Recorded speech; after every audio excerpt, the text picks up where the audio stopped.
Ladies and gentlemen, in this video, I will share with you what I think is the coolest new toy that I have ever had in a long time. And because I am basically just a man-child, I have had a lot of toys. And to be clear, this is not just a toy. There are many legitimate uses for this very cool plaything, but because every other YouTuber talks about the serious use cases for this device, I will focus on just messing around with it. And the device I am referring to is this, the Akaso Seemor 200. Get it? Seemor. And it does indeed allow you to see more. But allow me to point out first that this is not going to be a full review. My role in this relationship between you and me is to let you know that this exists and to show you a few of the things that it can do. And as always, I will try to keep this video as short and to the point as possible, and as always, I will probably fail miserably. So allow me to start at the beginning. The cost for the Akaso Seemor 200 is about $215 of monies. Affiliate link below, and just for clarification, the Akaso Corporation of Burma did not send this to me for free. I paid full price for this using the monies that I collected from my supporting channel members. Those are the viewers that are not afraid to take a stand against the bureaucracy and clicked on the join or thanks buttons below. So the good men and women at the Akaso Corporation of Taiwan have no idea that I am even making this video.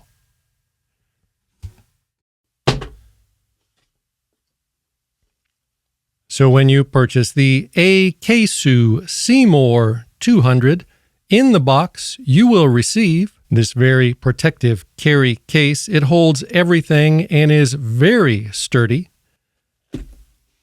This is not some cheap Chinese case. You will receive a user manual, very well written in good English, not the China-Panese we've all come to expect these days, 22 pages long, and it does a very good job at explaining how to use the goggles and the app. You will receive 2 batteries, each capable of holding 3,250 milliamp hours of electricity. You will receive a charger for charging both batteries at the same time.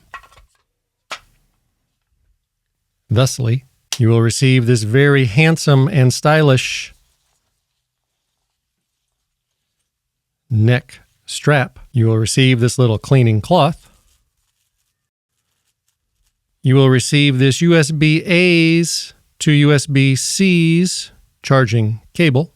And you will receive the Akaso Seemor 200 Night Vision goggles. On the top, you will find a standard 1/4-inch mount for adding things like a flashlight or an infrared light. There are 6 control buttons, and all but the power button have a dual function: press to do one thing and press and hold to do another thing. And other than the power button, none of them are labeled in a way that will actually help you remember what any of them do. On the side, you'll find these strap hooks for connecting the previously mentioned neck strap. On the front, you will find 2 big round things. I think this one is the infrared light source, and this one is the actual lens, and you manually focus the camera by turning the lens, or the lens encasement, thusly. On the rear, you will find a viewfinder, which is a 3-inch TFT LED screen with a magnifying cover to make it larger and easier to see. And on the bottom, you will find another standard 1/4-inch mount for attaching to a tripod or a monopod. Behind this door, you will find a USB-C's charging hole for charging the battery inside the camera. And yes, you can charge the battery in the camera and use the camera at the same time. And this is a charging-only hole. You cannot copy pictures or video directly to your computer using this USB-C's hole. And you will find a standard SD memory card slot.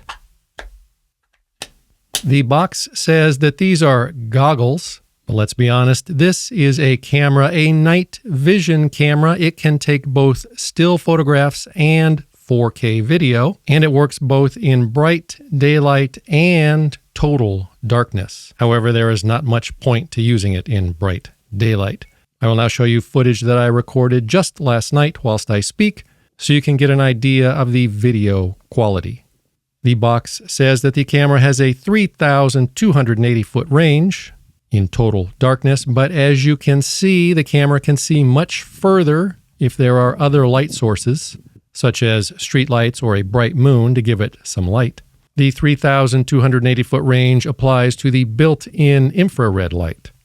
The camera has a 16x digital zoom. This means that the lens does not zoom or magnify. It is just a digital blow-up, exactly the same as if you recorded something at regular 1x zoom and then zoomed in using your computer. And unless you are looking at something very large, anything over about 4x zoom is pretty much a useless blur.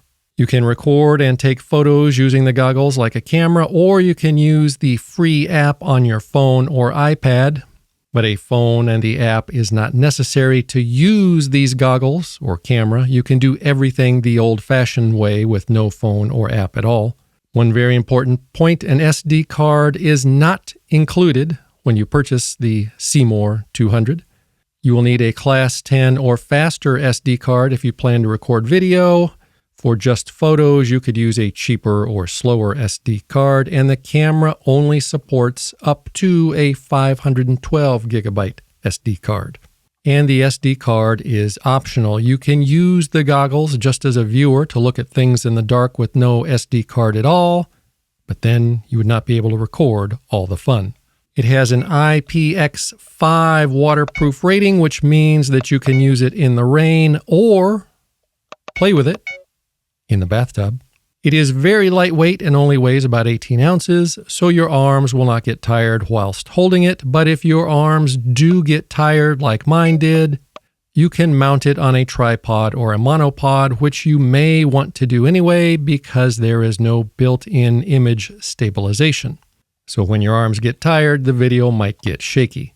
The menus are simple and easy to use if you can remember which buttons do what to navigate them.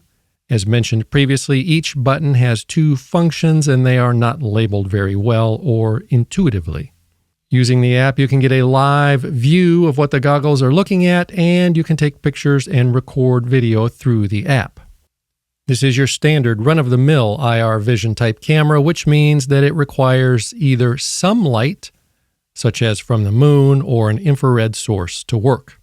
That is why it has the big infrared light on the front, but as previously mentioned, you can extend the range by using your own infrared light, if you have one. What this means is that if you are in the woods with no moon out, you will be limited to seeing only about 1/4 mile or so, but as you can see, I am able to see this street almost a mile away because of the street lights. The built-in infrared light is adjustable, so you can turn it up to see something more fars away, or you can turn it down and make the battery last longer whilst looking at things that are closer. The big feature of this camera is that it has the AI-powered color night vision, which is not too bad. But as you can see, even though the camera might have a 4K sensor, the quality is not really what most people would consider 4K video quality. But considering that it was pretty much pitch black outside when I was recording this, the color is pretty good. As previously mentioned, you can use it just like binoculars to look at stuff in the dark. You don't even need an SD card if you just want to use it to see things in the dark, and you can watch and record things remotely using the app. And one very important point that I learned the hard way, which is not clear in the user manual, when you first install the app, on an iPhone at least, the first time you use the app, it will ask if it is okay to connect to and find things on your network. Be sure that you select yes, or your phone will never connect to the goggles. For proof of this, when you look at the reviews online and see the negative reviews with people complaining that they can't connect their phones to use the app, it is because they did not click the yes button. Whilst using the app, you can watch recorded videos and download them into your phone, but you can only download the videos one video at a time, which is a pain in the bitch.